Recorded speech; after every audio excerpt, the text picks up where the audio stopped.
Okay, we're good. Oh, we're on? Yes. Good evening. Welcome to the Finance and Operations work session for the Board of Education, Buffalo Board of Education. I'm Paulette Woods and I'm the chairperson. And today we have a presentation on our 4-year operational plan. We've passed the budget. We've settled 11 contracts. We now have the plan to show what the contract expenditures is going to do to our budget for the next 4 years. And then we will also have a update on our ESSER money and spending, which is going to end next year. And we're also going to have a update on our commissary plan from Mr. David Hills. So, Madam Superintendent and the Honorable CFO, Mr. Barnes. Madam Superintendent, if you'd like to introduce Mr. Barnes, or if you have any remarks, take it away. Thank you so much, Chairwoman Woods. Good evening to everyone that's on the platform and who may be listening in. Tonight you will hear from our CFO, Jim Barnes, and he's going to share what our 4-year plan will be from July 1st, 2023 through June 30th of 2027. And we've made some educated assumptions that are conservative, but they are realistic, and they are all based on trend data.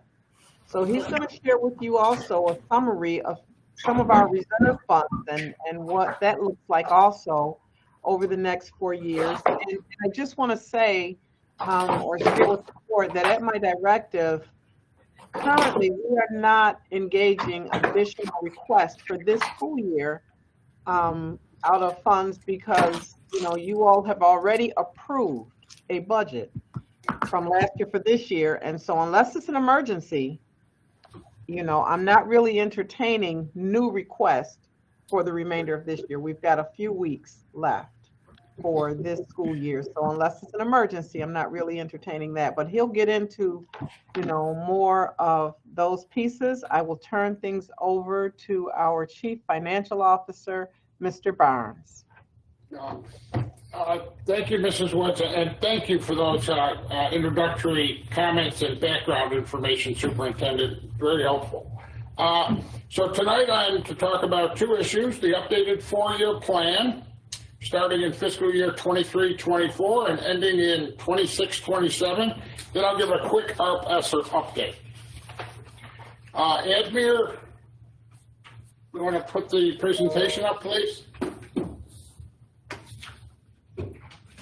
And could you go to the next slide, please? Okay. My first slide here is just an introduction, and it touches on what a 4-year plan is and how it's incorporated into our overall financial reporting and control system. So the 4-year plan is a key component of the district's financial planning and control procedures. We have a very robust financial reporting system. In the current year, our monthly and quarterly reports track the actual financial performance versus budget and against historical trends. We utilize the monthly reports to share with the superintendent and some other cabinet members, and for our whole financial team to stay on the same page. And the quarterly reports are provided to the board for their review. Then at the end of every year, we have an external audit. And what the purpose of that is to confirm the prior year financial performance, as reported in the quarterly reports, and to assess the overall financial strength of the district. If you remember, at the end of last year, we had a top-of-the-line audit, and we were rated to be in excellent financial health. Then the approved budget, which we just finished that 5-month process, that provides a detailed financial plan for the next 12 months. And as everybody knows that's gone through the process in the other presentations, it's equity-based. Cabinets and departments are fully involved in it.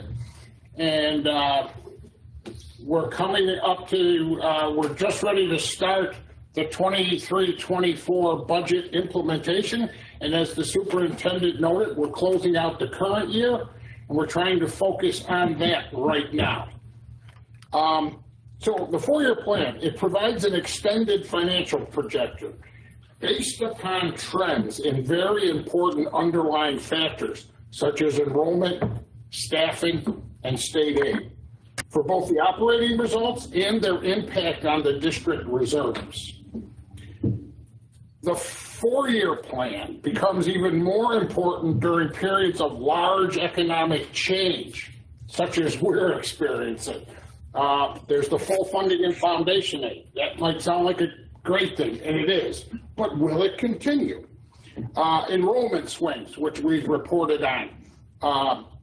Less BPS, more charters. The new BTF contract, which everybody is wondering, can it fit into our plan? And it does.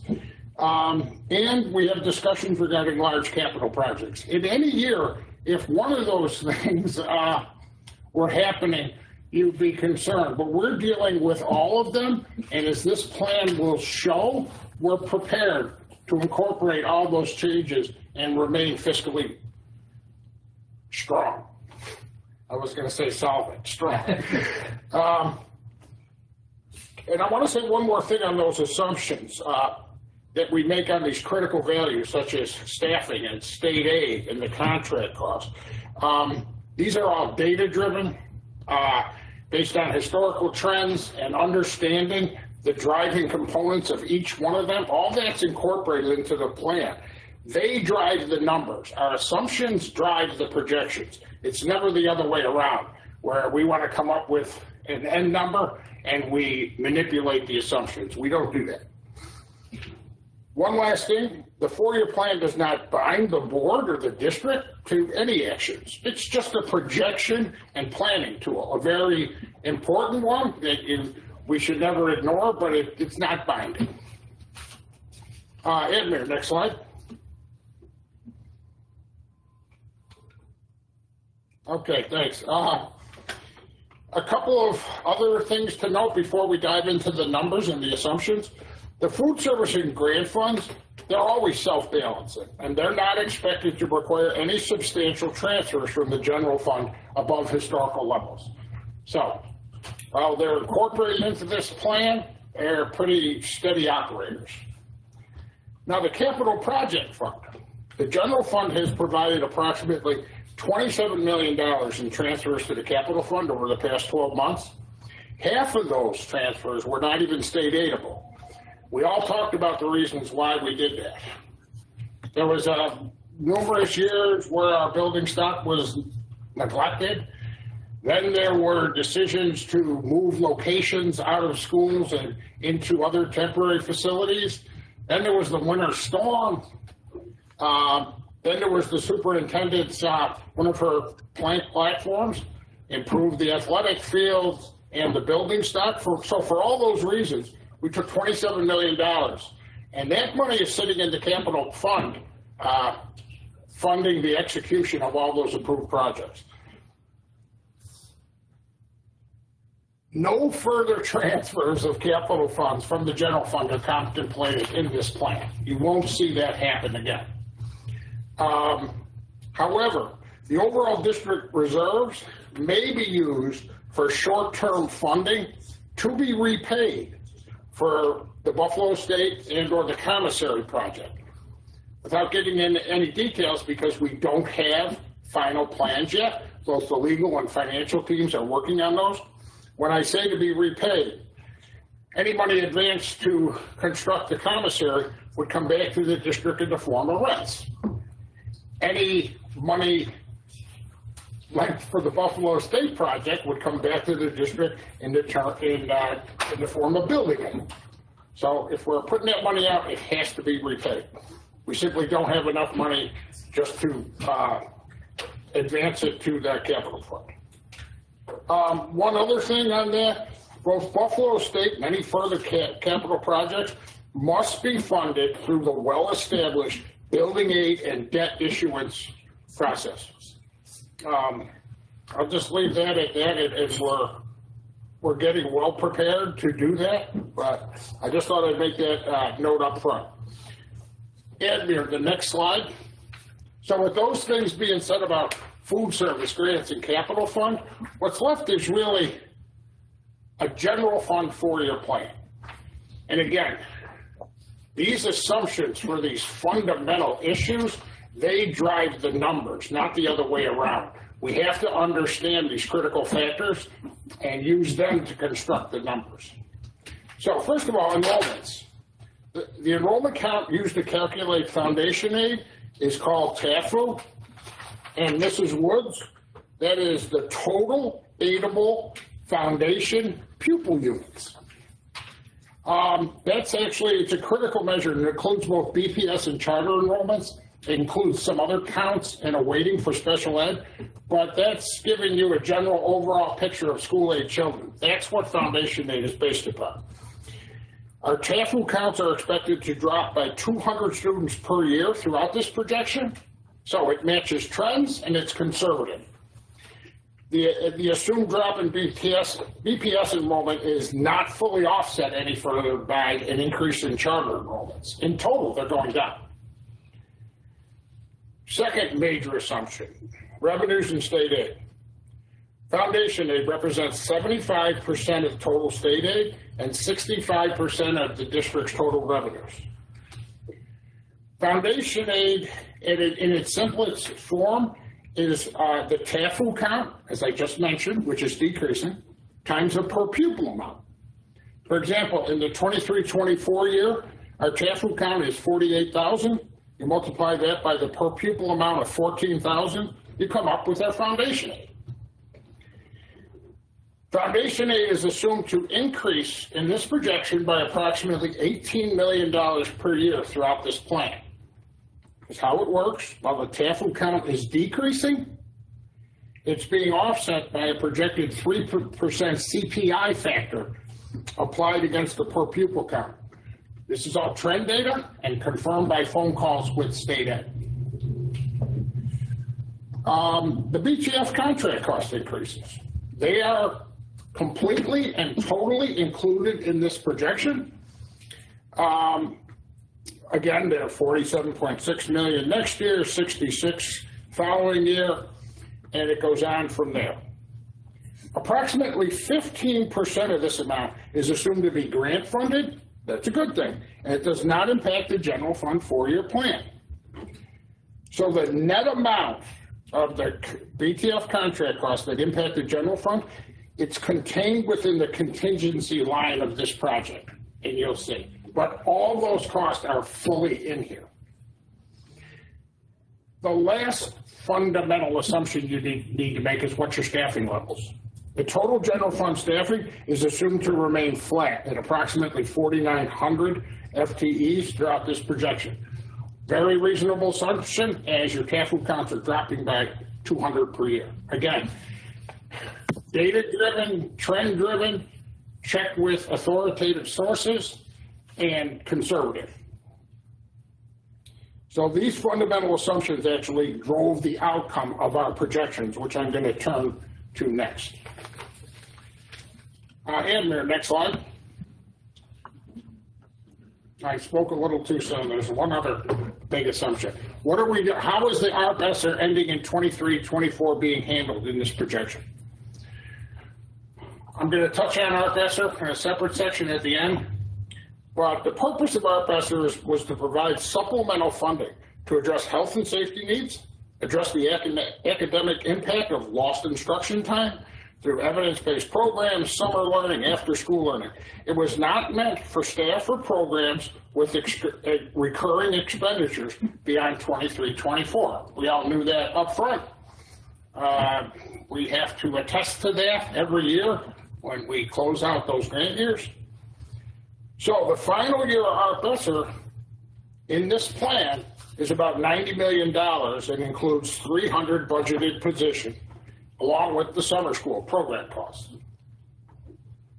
this 4-year plan, I could squeeze $6 million into it that'll be used to cover the current ARP-ESSER cost beginning in 24-25. So what we need to do next is to begin planning in the fall, very soon, of 2023 for winding down or finding alternative funding for that remaining $84 million. That remaining $84 million is not included in this 4-year plan. Edmure, next slide.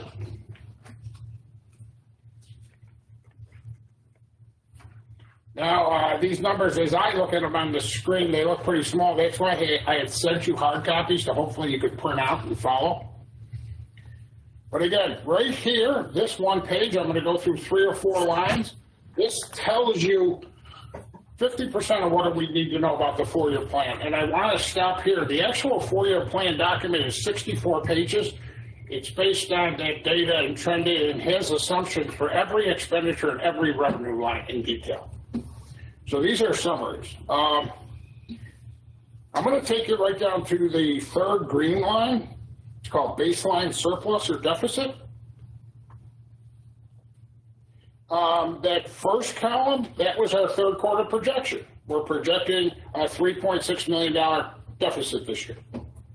If you read across them, next year, we just approved the budget with a $37.7 million deficit. And then we are projecting out deficits for the next 3 years of 29.4, 40.1, and 38.3, about $145 million in deficits over that period. Now, if I could have you turn to the blue lines at the bottom, what impact do those projected deficits have on our surplus, or our reserves? We start out this projection with a total reserves of $321 million. And what you're doing is either adding a surplus or reducing it by the deficit. So you see every year it starts at 321, goes to 283, 253, and ends at 175. That is the cumulative impact of those projected deficits. So a quick summary of our operations is that we are projecting a $3.6 million deficit to close out this year. And then we're projecting average deficits of about $32 million per year for the remainder of the plan. That will take our projected reserves from the current $321 million down to $175 million. That $175 million meets all state and financial requirements, as you're going to see on the next slide. It keeps the district in a sound financial position, but nothing like the current exorbitant reserves that we have. So we've invested heavily in a lot of things that I mentioned in the assumptions, and those trigger projected deficits that draw down the reserves, but to a safe and well above state mandated levels. Edmure, next slide, please. Keep in mind those assumptions behind that projection I just gave you. We will monitor the actuals against each one of those assumptions and adjust this plan accordingly. Real quick, a main measure of our financial health are our district reserves. And they've been much ballyhooed over the last 3-4 years because they were at unprecedented levels. Levels that may have even drawn the attention of the state, like spend some of it. So I think once we get over the 324 million, which we ended last year, that was an unprecedented amount. I just want to point out 2 things on this chart. If you go to the bottom line, total fund balance, 324, that's the audited amount. I talked earlier about our financial planning and processes. That is an audited cash amount. We're projecting $3.6 million deficit this year. That brings us down to 321. Then if you read across, those are the deficits and the remaining reserves at the end of each year. So you see in the last column, bottom line, there's the $175 million in reserves that are left. Again, based on those assumptions and all the factors that really drive state aid and our expenditures. The second factor I want to touch on without getting too technical are some of the purple and yellow lines. Within let's look at where we currently are, the $324 million, right, in cash. Those funds are comprised of different categories. The first categories are non-spendable. This is our physical inventory. It's just pegged at $1 million in case there's a catastrophe and you need it. Those monies are set aside. The second category are called restricted funds. These are required by district policy. Stabilization reserve, we put in $9 million in case there was unemployment, and judgments and claims of $17 million. These are analyzed largely by myself, the superintendent, and Nate Kuzma, and every year, and say, you know, do we still need these amounts for these things? The unemployment of 9.1, for example, was put in when, just what was it, 3-4 years ago, maybe? When the district was facing a major economic crisis caused by, I think it was the housing market crash at the time. So we set aside part of our reserves to make sure we could pay unemployment claims in the event we had to lay people off. So that'll be adjusted. Okay, that's an example of a restricted reserve. Lastly, I just want to show you the unassigned reserves at the bottom box. There is a minimum required fund balance, which is 4% of your budget. You have to have that on hand. Then the green box, that's the amount we have in excess of that unassigned fund balance. So I wanted to show you this, the major measure of our financial strength, the impact that those projected deficits have on us, the fact that we remain financially healthy, even though at a greatly reduced reserve level, and the fact that reserves aren't like a monolithic block of cash. The 324, it has some assigned uses. So, sorry for that lengthy update, but this is the time to do that. Admir, next slide.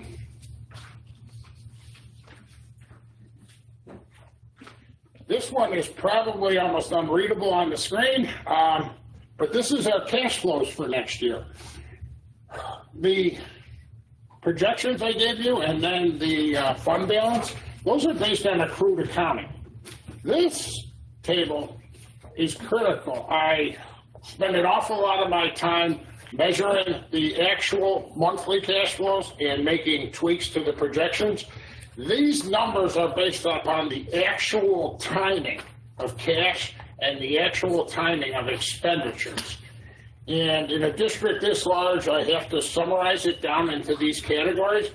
But this is the most important document for managing the district's finances. If you can see, like the bottom line shows you your ending cash balances. You see some of the months are at 200, 250, but there's a few months where we dip down to 70 and 90 million.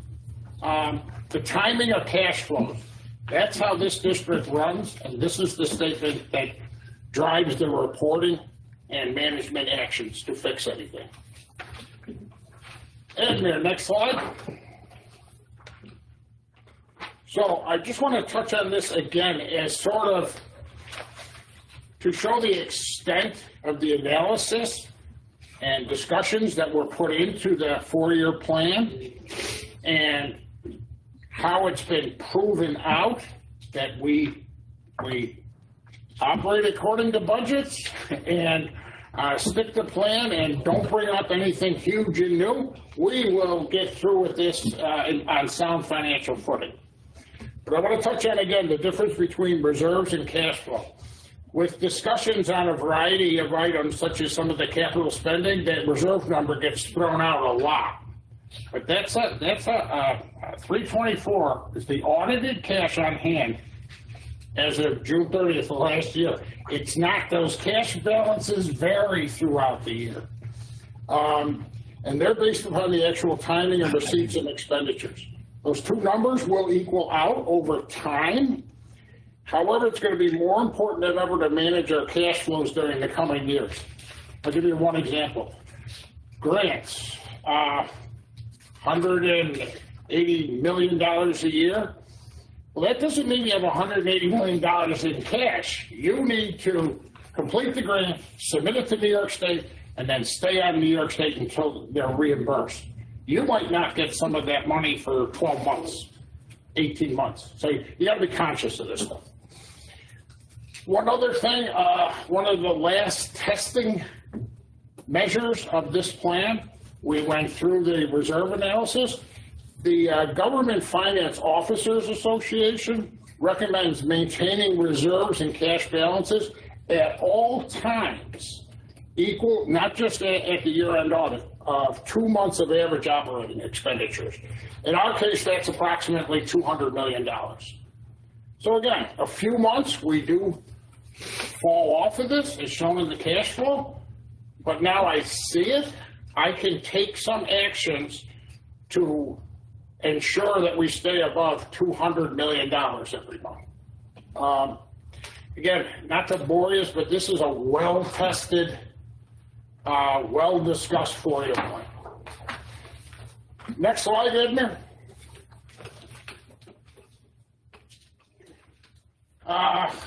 So I know one quick impression you might have is, oh my God, we started at 324, we're going down to 175. What can we do to make these things better? Well, I'm going to touch on two things. This next slide is our revenue maximization efforts. It's a list of items that we've accomplished over the past 7 or 8 years, and that list grows every year. Plus, we go back to these items and reap more rewards. But on average, we will bring back $5 million through our revenue maximization efforts. And this is a whole team, Rachel Nile and Lori Biter, Deb Jacobs. It's a whole team of people that focus on a variety of areas to reap extra revenues. These are not in the 4-year plan. Real quick, I want to talk about some expenditure reduction or cost avoidance. These are constantly on the mind of the finance and budget departments, as well as some of my fellow cabinet members. But I'll give you a big one that doesn't often get discussed, the Medicaid Advantage program conversions. To date, we've successfully converted about 1,753 contracts from traditional care to independent health Medicaid Advantage. We get $2,700 in savings per year per contract. This has been going on 6 years. The cumulative savings to date are approximately $29 million. And there are still 3,000 retirees who haven't converted. Those are some of the big initiatives we take and still work on. The second thing is, I just got off a phone call today with our consultant named Rick Yancey, who handles all the financings and bond financings for the city and just about every other municipality. We're currently working with the city on refinancing a portion of our JSCB debt. That's going to be successful, and we will reap between $3 and $4 million in savings. Lastly, a more robust internal audit department, which I'm working on with some great success with the HR department. We get that fully staffed, we can recoup and or avoid millions of dollars in cost each year. Admir, last slide. So I wanted to show you the revenue maximization and the expenditure control and cost avoidance. Some mention on Mrs. Woods has asked where we are on some of this stuff. This is a quick report, but stop it, Mrs. Woods. I could expand on every one of these. We got a whole team of people knowing that, you know, this is their job. So next steps on the 4-year plan. I'll distribute the 60-page document to the board members at the end of this week. Hope to get board approval on June 17th to this plan. Then I'm going to distribute the detailed 4-year plan to the BFSA for their analysis and feedback. And as noted, sort of the one open item we have, we got to begin figuring out the ARP-ESSER and planning session starting in the fall. And as part of that, we should probably begin the 24-25 budget process maybe a month earlier than normal next year. But our 4-year plan, you've seen the assumptions it's based on. It incorporates the full impact of the BTF contract, and it leaves us at a much lower reserve level, but still maintaining our financial health. Okay, Edmund, next slide, or next 2 slides. Next slide 2. So I wrapped up the 4-year plan. ARP-ESSER, a quick update. The table on top, there's an ESSER 2 grant that ends this year. That grant was for $89.2 million. It is fully spent.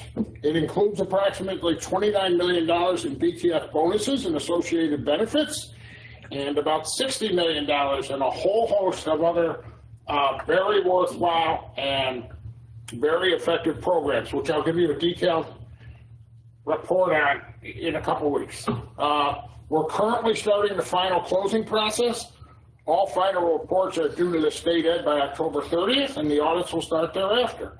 But we fully spent, there's been questions on that throughout this, we fully spent the grant, 89.2.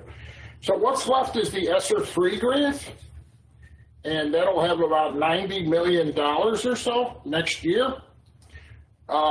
We're completing the final closings for the first 2 years to really get a honed-in final year budget. And any remaining funds from this year get carried over in the next year. We will fully spend that money as well. We're so far along, and that final year of ARP-ESSER is crucial that we don't load it up with any further recurring expenditures. At this time, no additional requests for ARP-ESSER funding are being accepted. We need to close out ESSER 2 and focus on providing a solid budget that we can spend for ESSER 3. Okay, I'm done. I hope I didn't speak too fast or skip over anything, but thank you for your attention. Thank you for a very, very detailed and thorough report. I just want to mention a couple of things that you pointed out in transparency. You pointed out that you're expecting us to drop students 200 a year. Yes. So my immediate question to you was, wait a minute, you're dropping students, but you're telling me you're going to increase state aid, which is why I asked you what the TAFU was, what it spelled. Right. I'm like, okay, so student counts count, you're losing them. How the heck are you getting an increase in financial aid of $18 million a year? So that was my question.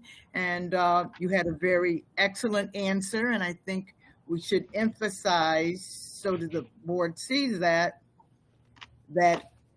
the reason that you're putting an $18 million increase each year in state aid in spite of our lower enrollment is because we need to thank our delegation for giving us the fully funding foundation aid, and then on top of that, giving us a significant increase, the $18 million. And the reason you're continuing it in this projection is because the state, you can explain to the board why you have this very nice high projection, the 3% Sure. CPI, Consumer Price Index. Foundation is the TAFUCA, which is dropping, but it's multiplied by the per pupil reimbursement, which is a formula based on poverty, ELL, special ed counts, tax rates, a whole bunch of things. They're applying a 3% CPI factor to that per pupil amount and allowing us to project out 4 years of 3% on that per pupil amount. In the past, we used to use 1.5%. Last year, because of the raging inflation, we got 8%. So this is a very realistic 3% increase in the per pupil amount, which offsets the drop in enrollment. Well, I'm thankful for Albany and their Consumer Price Index 3%. That really helped out. Yes. The other thing that I think is very interesting to the board, the biggest expenditure is the BTF contract. I mean, jumping from what we expected, 47.6 million in cost increase in 23-24, it jumps to 66.3 million in 24-25. Then it jumps to 82.2 million in 25-26 and 26-27. When we settled that contract, I don't think anybody was thinking those large of a numbers, 82 mil increase. Yeah, we were all focused on the total cost, the 224 million, which is those numbers. But there's always step increases that on top of these raises, people get step increases, they get increments, and that's why we're now looking at figures like 82 million in that third year. One thing I want to point out, and that's why I put it in the contingency line, that number includes benefits and overtime as well as the contract increases. So everything in the kitchen sink is in there. Yes. Thank you. Yes. Okay. What about vacancy savings? Can we expect that there will be vacancies and there'll be savings as has occurred previously, because we had a $30 million projected deficit for this year, which got reduced down to only $3 million because of vacancies and turnovers. Yeah. So how I would read this number, those deficits that I project out and that reduce the reserves down to 175 are worst case. They include no vacancy savings, none. So if we get vacancy savings or any other savings, we're going to do better than this. I'm not planning on it. No, I should say the 4-year plan does not incorporate that. So everybody can have every position fulfilled in this plan, in this wonderful world. Yes. Okay. I appreciate that you put in here the 2 areas, maximization of revenues, because that's an important area. And Jeff always gave us several projects that we could always increase revenues, and you documented it with 7 years of trends showing that we actually do receive these increased revenues by doing these projects, and your staff is pursuing them.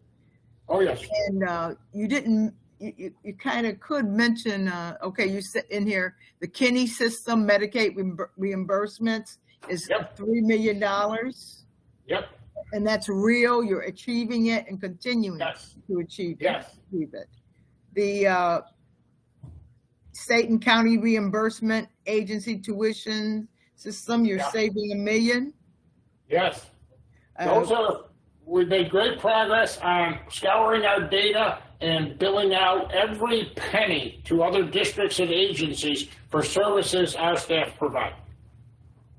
Okay, well, if we can come up with any other plans like Ms. Cotman, having those boxes and raising revenues and getting grants through the new stadium and other initiatives, the revenue maximization is important. I'm glad you put it in here. The other thing, before I go to the other board members, is the keeping our expenditures low. The debt financing, the $3 million, that has occurred more than once. So I'm hoping, in spite of inflation, that we can really achieve that $3 million savings. And as far as your internal audit department recouping, I think that's the last project that I wanted to mention, is that yes, inventory control and moving surplus, so we don't have to buy as much and we can recycle things. That's a very important area, which would be a cost avoidance and containment of expenditures. So those are the things that I noticed in here in your plan. And I think it's an excellent plan that shows we can actually manage through the next 4 years. Board members, do you have any questions? You can raise your hands. I know these numbers are so hard to read. I wouldn't pick up a hard copy. Terrence Hurd, I see you, and then Dr. Kathy Evans-Brown. Thank you, Mr. Barnes, once again for giving us a very detailed report, and thank you, Chairman Woods, for recognizing me. I have a couple of questions, and all my questions are pertaining towards the superintendent goals and how we move forward as a district and being fiduciarily responsible in spending and managing the budget in upcoming years. Thank you for the hard work that you put into this, but just had a few questions, and I do remember that you recognize the words that you said. Well, you'll be okay as long as there's nothing new or huge that comes before us. But we had a couple of different projects that we were talking about. I just want to see where they're included into the budget, from past meetings and past board meetings. And one of them is our community programs. Just want to see, are those monies that's allocated here still applies to our community programs through our ESSER funds and ARP? Yeah, Mr. Hurd, that's a good question, and that's probably something I should have covered earlier. Keep in mind that the jumping off point for this projection is next year's budget. If you remember, the superintendent ensured and counted into this budget increases in athletics, increases in community involvement and parent engagement, increases, if I mentioned athletics, all those areas that were invested heavily in 23-24 budget continue throughout this plan. There's no cuts in those programs in any of these assumptions. So if you go back to the 23-24 budget, all those initiatives are fully reflected in here. Okay, so we won't have any issues in the future with our All High or Riverside or downtown projects or if you're talking about capital projects, I'm not saying that. You mentioned Riverside and downtown. I'm not familiar with what they are. There's quite a few with All High and Riverside. We spoke extensively over the last couple of years about the renovation. All High's been fully funded for months. Okay, Riverside. I don't know what that project is. I'm sorry. Maybe we could touch base off. Okay, let's have further discussion with that in the future.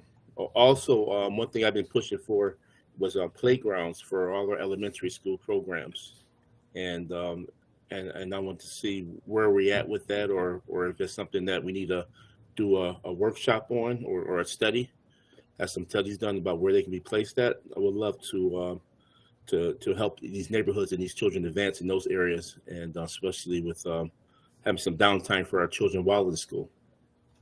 So, Mr. Hurd, Board Member Hurd, as you shared, everything that right now is in the plan is a part of our strategic plan, our 2025, our 5 by 2025.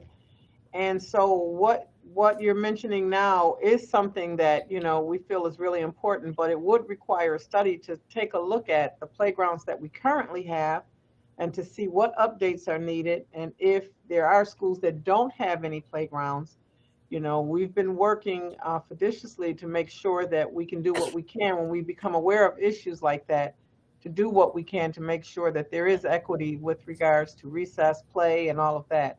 So we just had a new one put at School 84, you know, and it was funding that was secured, not necessarily from the district, but, you know, from Senator Kennedy's office. So we're always looking for ways to support initiatives like that. So that's something that we can have further conversation about. Okay. Oh, just a couple more items, and I would love to have that study done and move forward with it. I understand that it's a process, and I understand it takes time. But some of the other things we've been speaking of for the past few years was the Shirley Chisholm School and the Barack Obama School. I haven't heard any reports about where that lies at, or is that also installed in this budget here, or will that be something that we'll have to draw on after? Yes, so it's not in this budget because right now we have schools that we already have established that we're trying to, you know, get settled with relocating and moving and purchasing buildings to make sure that the students that we have, you know, are taken care of. But, you know, it's something that I know was approved a couple of years ago or maybe about a year ago. But for this particular budget, it's not in there. Okay. I know the studies have been done on already, and that we're supposed to be taking steps, and a lot has happened since then, dealing with COVID and transformation of a new superintendent and everything. So I just want to see where we're at with that. If we can also visit that sometime in the near future, I would appreciate that, and I'm sure, you know, everybody would. The last two things I wanted to ask about with alignment to your goals was the transportation aid. Making sure everything was in place with that, because that wasn't mentioned about transportation aid. And the last thing was the YRSD survey that was taking place, and we have a need for more mental health within our schools, and ideas or maybe mental health agencies that can work with our children or evaluate our children and assess them. So that's one thing that's, I believe, is huge. And dealing with some of the issues we're dealing with today in dropouts and fights within schools or drug usage or family issues. So if just want to see, was that all that still maintained within the budget as we move forward?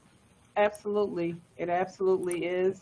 We've purchased a tool that will be assessing the behaviors for all of our children, So Dr. Brown and Ann Botticelli's division have been working together over the last year to get that selected. So, and we're not looking to decrease any of the school support staff that, you know, we've hired, increasing our counselors, social workers, and school psychologists. We're continuing our work with Say Yes to keep our mental health clinics flourishing. So all of that is included in the budget.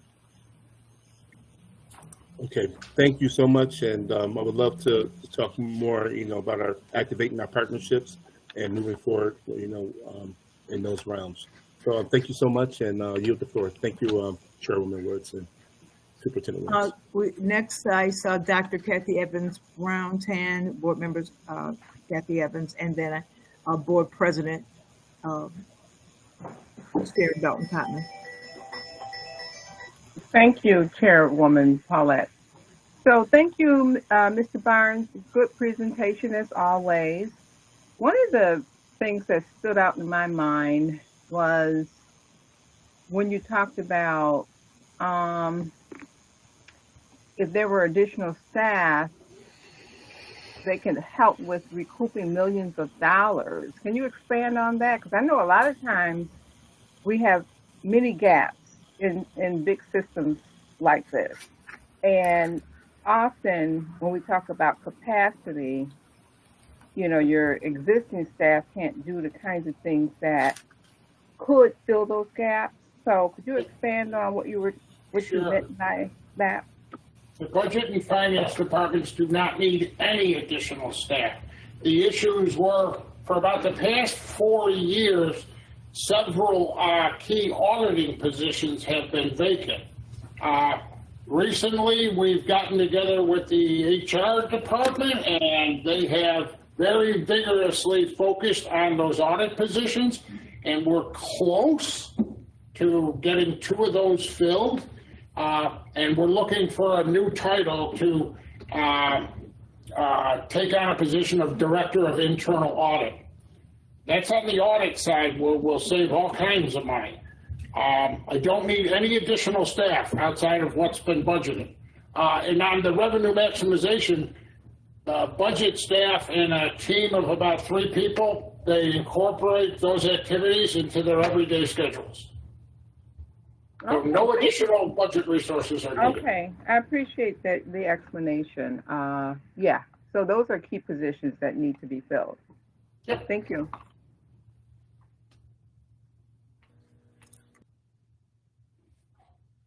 President Cotman? Thank you. Thank you for your presentation.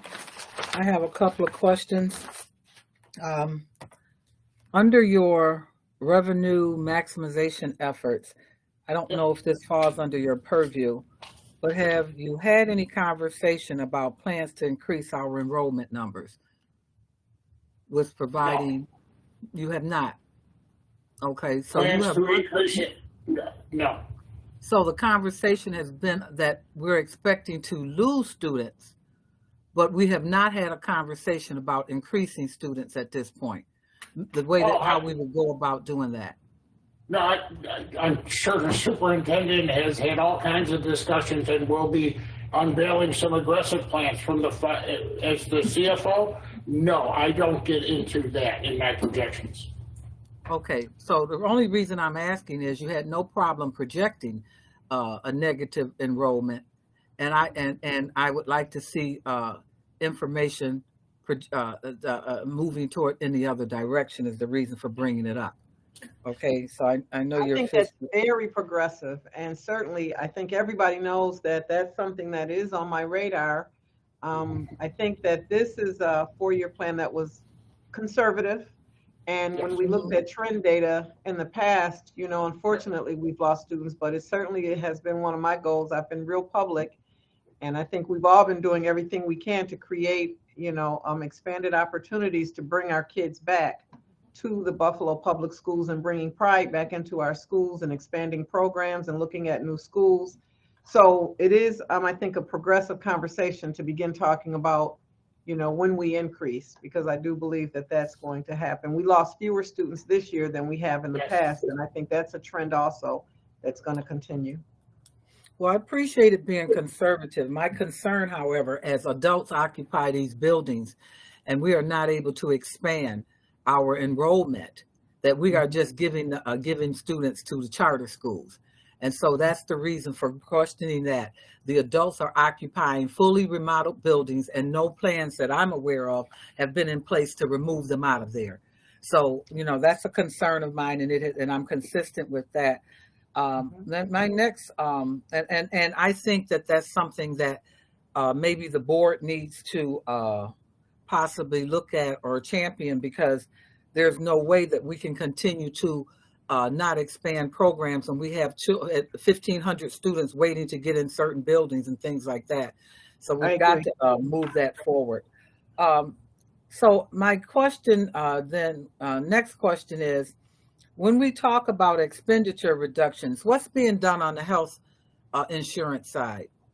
The auditing, what's being done to make sure that we have the proper people being insured? Sure. First of all, I did mention the Medicare Advantage program conversions. $29 million in savings over the past, I think, 6 years. And we still have about 3,000 teacher retirees who haven't converted. There's an aggressive marketing plan. headed up by our benefits department and our partner with Lawley, to convert a large chunk of those remaining 3,000. We just have an auditor hired in the benefits department that will be focusing on the claims charges that we get from Highmark and some other benefit areas. And we can't, a minor delay in implementing that is that the Highmark has really dropped the ball on the conversion. And once we get all that straightened out, we will start auditing all the claims that come in for them. Please. Okay, so you mentioned, Ms. Cottman, you mentioned about, people making sure we're insuring the proper people.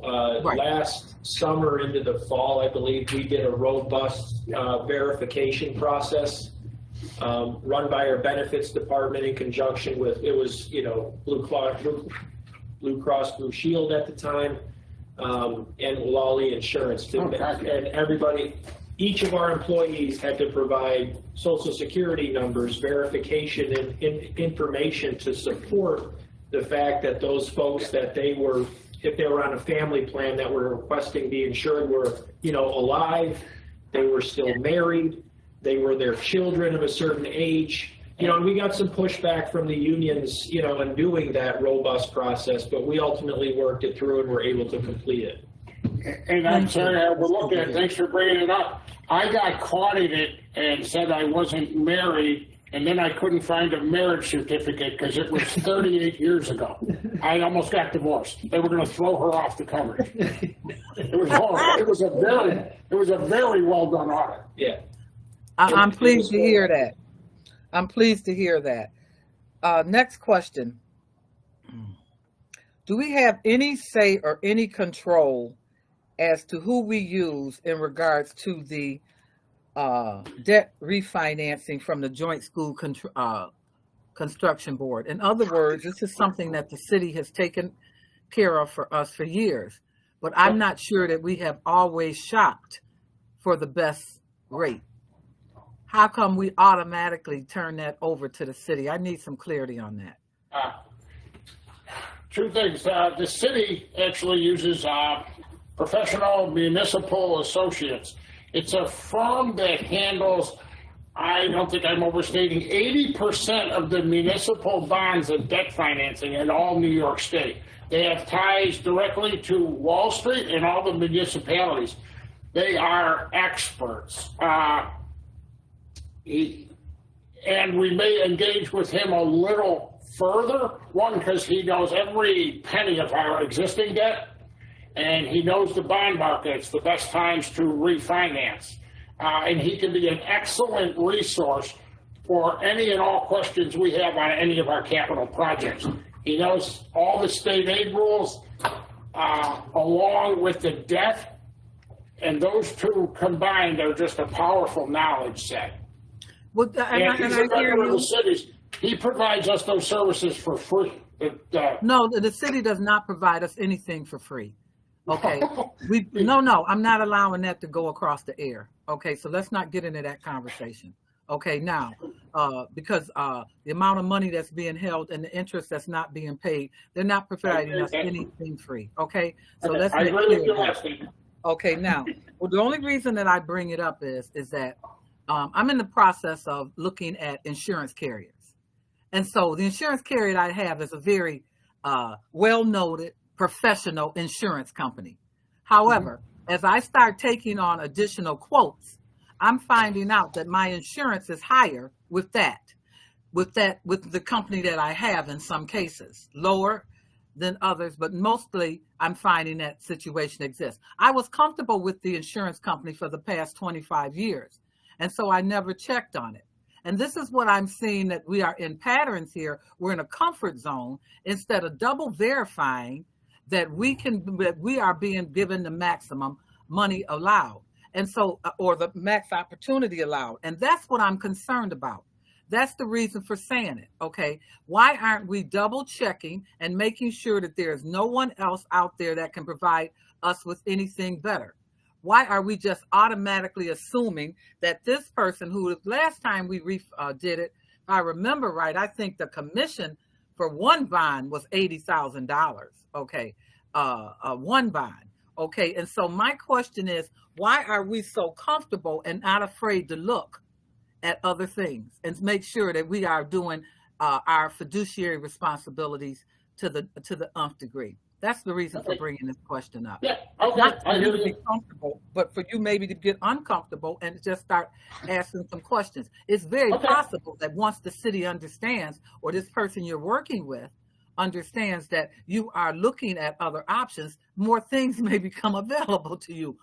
A better rate may become available. Why are we just assuming and not and staying in the same rut? Particularly if we have a new face in City Hall, a new day in our culture in our district. Why aren't we reaching out and making sure that we're giving everyone a fair opportunity? That's the reason, okay, that I'm asking this question. And I've asked it before, okay, and received the same answer, basically, not the name of the professional municipal bond, et cetera, but why aren't we double checking and make sure we have the best? That is my question. Okay. I will follow up with you on that issue with you. I mean, you never know. You never know. Okay. After all, we have a good rating, which is part of the process of shopping and insurance. You have to have a good credit score. Okay. So let's get it together here. Okay. Now the shortfall. This is sort of concerning to me that you stated we have to find $84 million. Okay. And it just appears that, is that a coincidence that that's the amount of money that the teacher's contract was settled for? Or is that just me being? No, it is a coincidence, and I didn't even put the two together until you said it. It's an absolute coincidence. For example, we somehow jammed in some projects into this year's SR3. It would only be 74 million. It's an absolute coincidence that I didn't even notice until now. Well, I noticed it. I know, yeah, it's a coincidence. Yeah, but nevertheless, you said that we have to find the money. And if we had not spent the money, we would not be having to look for the money. Is that correct? Yeah, yes, you're correct. So it's not a coincidence. It's not a coincidence. We spent the money and now we're going to have to find it. Okay, because it was in our pockets. Okay. All right. I just want to go on record with that one. My final one, and I'll be through, is in regards to, does this projection take into, you said that it was going to be flat for hiring. Yes, okay. In the general fund, correct. In the general fund. So does this take into consideration new positions that are going to be created? Now, they're flat. Whatever in the current budget, which included 72 superintendent-approved extra positions at the schools, 30 superintendent-approved security guards, all those 5 by 25 and superintendent initiatives that the superintendent and the board approved in this year's budget. That's the 4,900, and then it's assumed to be flat. Okay, so does the current or the board, the budget that we just passed, does that take into additional white collar positions that will be created? Are there any that are scheduled to be created is my question. No, okay, so no more additions. Beyond what's approved in the superintendent's budget, there's no plans for anything right now. But as you know, unbudgeted requests come up through the year. But no, this is based on the 23-24 budget. Okay.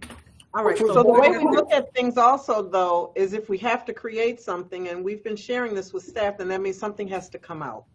So it's in a wash. If we have to do something and add positions, somewhere along the line, we may have to reduce a position.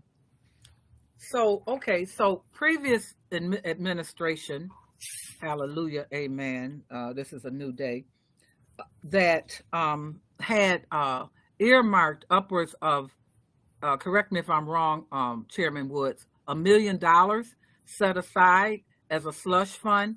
Does that money still exist under the current budget? There is no slush fund, and I'm not getting defensive. There's always a contingency in account for a district that's $1.6 billion that sees everything and anything occur during a 12-month period that's not captured in the budget. No. And I'll give you an example. We must have spent $3 million on unforeseen plant disasters this year. You need to have that contingency account. Paulette, you know what I'm talking, Chairman Woods. You know what I'm referring to because you found it one year. So it was really poetic that she found the money that was earmarked in the fund. And we were told at that time that was money that the superintendent could use for his discretion. I guess I don't want to get into semantics. Look at Paulette laughing. She's so funny. There's always money set aside. Call it a contingency, but it is for the superintendent's discretion. She's the head of the district's operations, and people might come from, for 1 year, I think last year they underestimated the amount of AP fees by $300,000. You need a pot of money set aside. Okay, this was specifically 1 million. There was 3 million that was set aside. This was specifically an additional $1 million that Chairman Woods located. Okay, yeah. She's laughing because we remember that conversation really well. But I just was, and that's what we were told, that's the superintendent's personal money that they could use. So I know what I'm talking about. You may not know because you weren't the one in charge at that point. But we do know that there was 3 million plus another 1 million. And so I wanted to make sure that we were counting all the money this year. No, just jerking in there. I'm just pulling it. Okay. Sharon, I believe what you're referring to is what we turned into an equity account for the superintendent to be able to put positions in that for schools that had so many extra L's and special needs kids. There is a contingency account in there because we are planning for equity and the superintendent is committed to equity. So yeah, there's a contingency. No, that's not what we were talking about. And you know that extra money. You know the extra money that came and you found it hidden somewhere. Don't even play me. But okay, thank you. I appreciate you answering my questions. I really would like to make sure that we are educated consumers and that we are shopping anything that we do and any services that we receive. No one has the right to have an automatic approval in this district with these monies without making sure we're getting the best for our money. And no one should have a problem with you asking around and verifying that, because that's what we're supposed to do as fiduciaries. Thank you. Thank you. Well, does any other board members have any other questions? I know you haven't had a lot of time to look at the 4-year plan, but I did go through it. That's why I wanted to point out the major revenue assumptions, the major expenditure assumptions, and the good things that the finance office staff is doing to keep us solvent. But Mr. Barnes, our CFO, has pointed out that we do have we're going to have to address the ARC-ESSER money drying up, or we're going to have to lobby for, since our children have not regained the problems and the loss from COVID, that we want more money.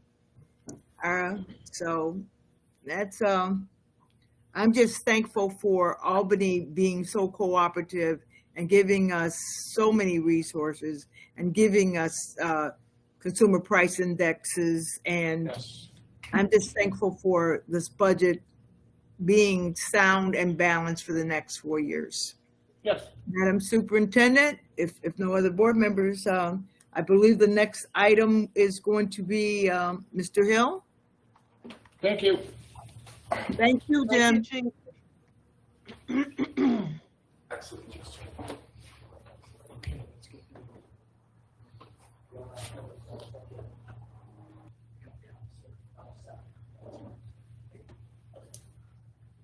Good evening, Chairperson Woods, and thank you, board members. Tonight, I wanted to share with you, and I have Mel Alston here from our facilities department. I have Bridget Woods is here from our food services, and we have Ruth Connor is also here from food services. And they're each going to have a little part of this discussion of the commissary. At this point, we have concluded the design phase of the commissary. The last time this was in front of the board was last September, I believe, at a work session where we went from the awarding of the RFP into the process of designing the commissary. This has been a tremendously complicated facility to design. We have met every other week for several hours with the team, looking at layout, looking at how to build a facility that is a really unique in the nation and in the state. In the state of New York, the only equivalent facility would be the commissary that was just built for the prison system. But to design a commissary for the second largest urban district in New York State has been a critical component so that we can remedy some of the existing elements that are holding us back and take the next step to the next level. We are speaking specifically about design tonight. We are working with Jim Barnes, our CFO, and the team to work on the structuring and the financing for this project. That will be updated to the board at a later time, but we felt it was important that we're transparent on what we're looking at having designed. So next slide, Admir. So this aligns with the superintendent's goals of 5 by 25, of having an equitable environment, of supporting school wellness and student wellness. We want to make sure that we're able to work with existing regulations, work with existing structures to provide the best quality food in each of our schools for each of our populations.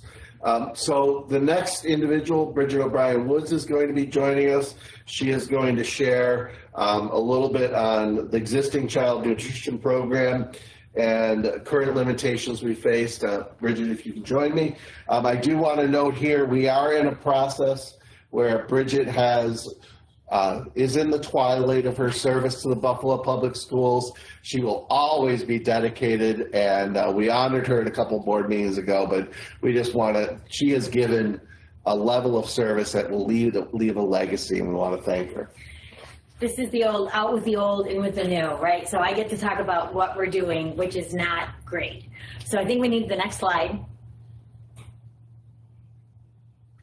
So these numbers we talked about a year ago, and this year we've also seen a drop in participation.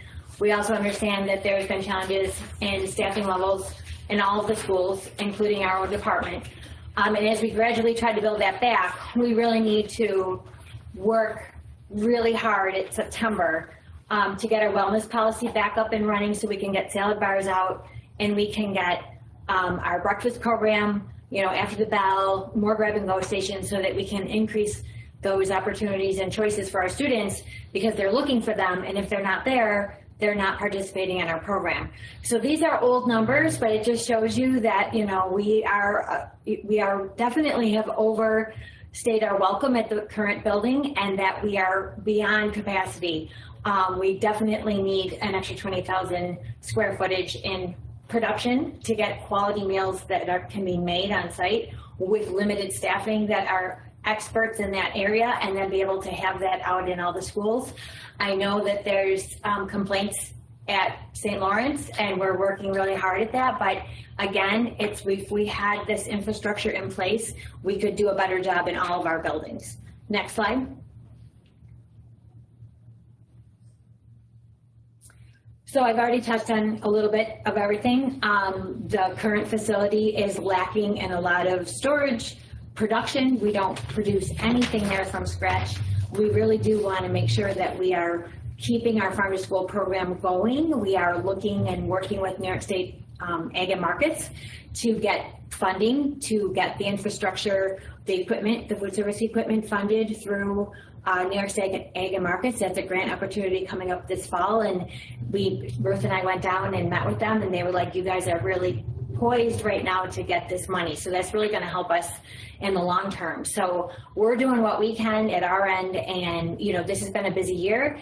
And now I'm going to ask Ruth to come up and go over some of the development that we've had in the new building. Thank you, everyone. Thank you so much for letting us be here. Thank you very much, Bridget. And I just want to highlight some of the current limitations. On the existing site, there are a lot of safety challenges. Essentially, the production, we're going to talk about it later, scratch cooking is the future. Being able to not just take processed food from one container and distribute it through other containers. So thank you very much. And Bridget's not going to. Mel Alston is going to be sharing with us some of the site plan and some of the site work.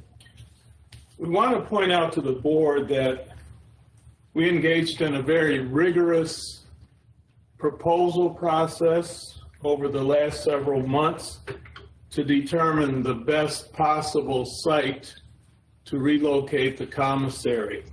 A commissary is a very complex building type. It requires the type of infrastructure and overall structure that you don't find readily in existing buildings. And in the process of doing the RFP, we made a selection of a development team that was familiar with doing this type of work.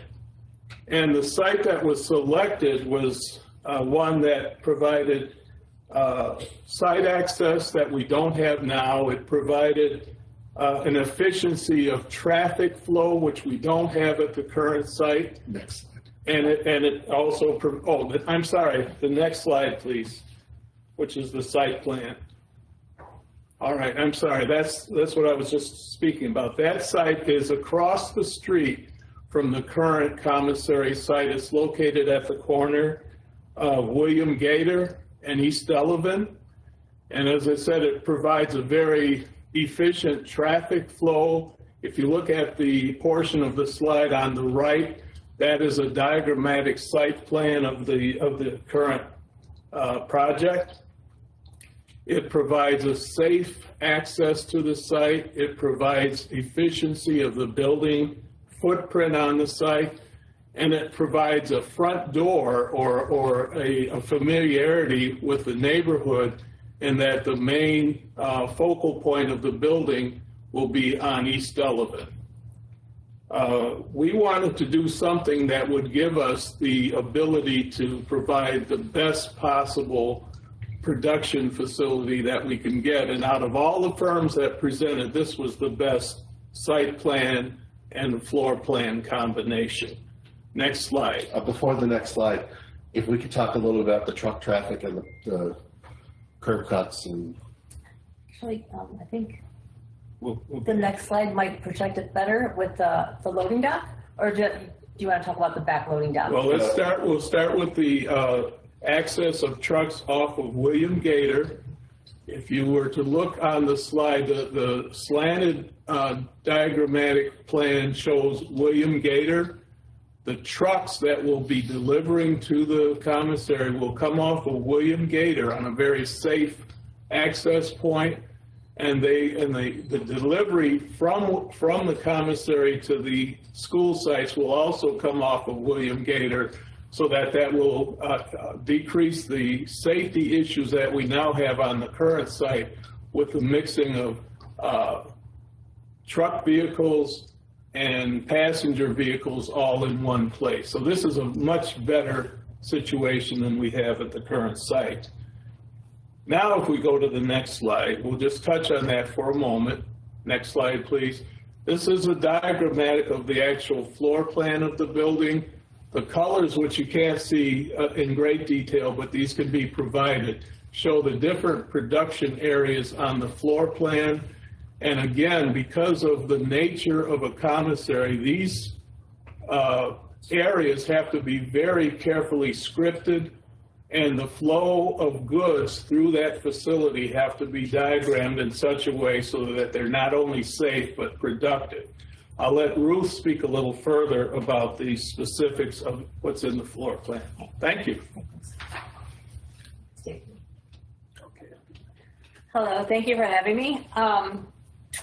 So this floor plan, if you take a look at the green area, it's kind of at the top of the page on the left, and then the orange is on the right. That's where our receiving area is. So that's where the trucks will actually be coming. The tractor trailers will be backing up and offloading all product into an immediate safe environment.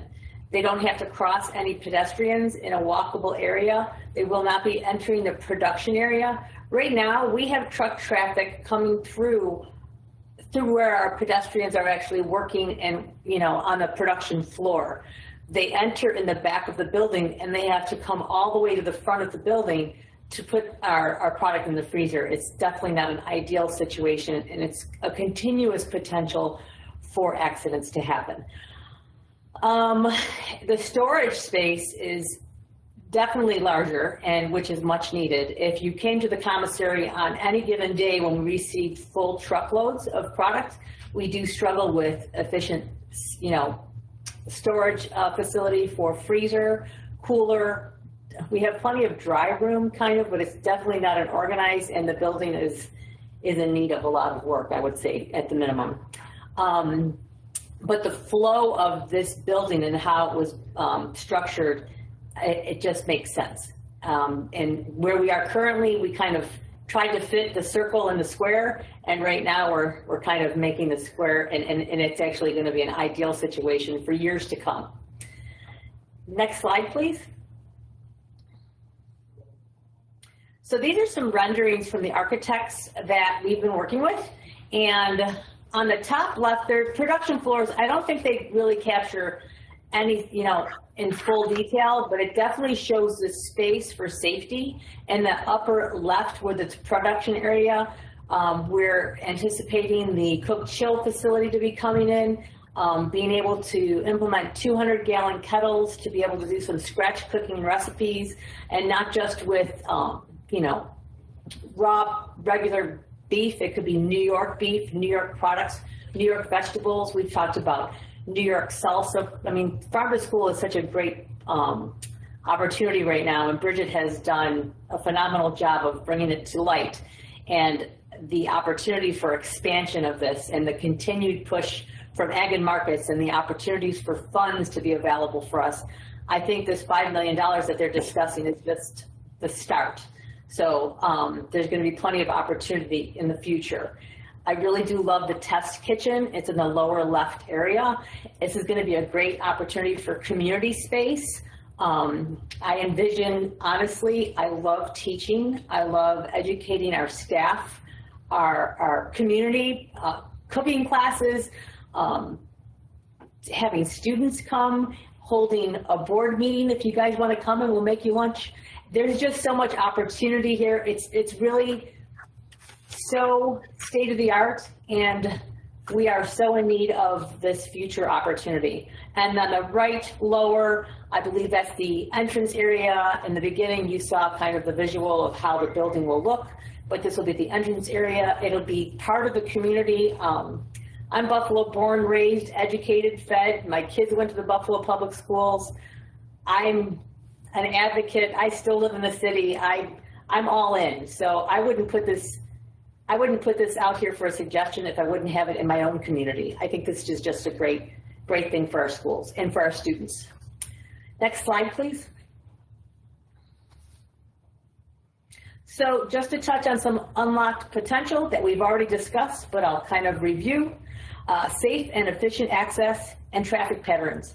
This will eliminate truck driver, vehicle, and pedestrian cross traffic, which right now we are in a parking lot. Our cars are in the same parking lot that the tractor trailers are coming in, that our deliveries are going out. It's a flow that is just, it's a potential accident waiting to happen on a daily basis.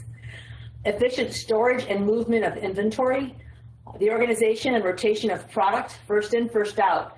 It's a challenge right now and the limitations that we do have with the storage, and sometimes, honestly, it's a puzzle. It's a constant movement of product. My husband's a truck driver, and he always says, how many times you pick up a case just increases the cost of that product.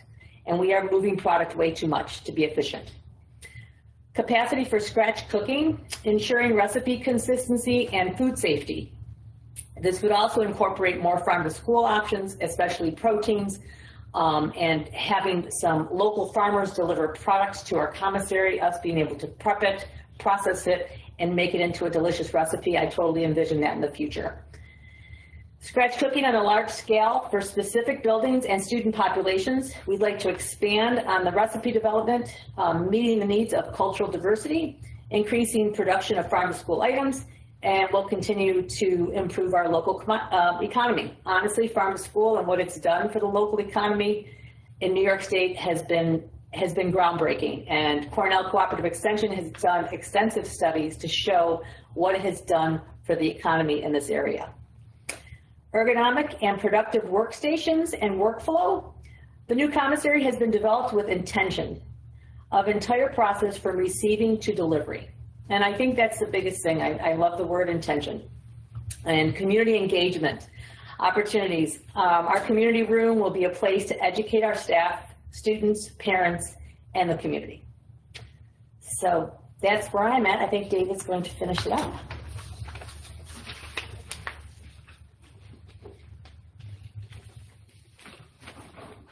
I just know that all of my team is much better at reading the teeny tiny print on the screen than I am, so I appreciate that.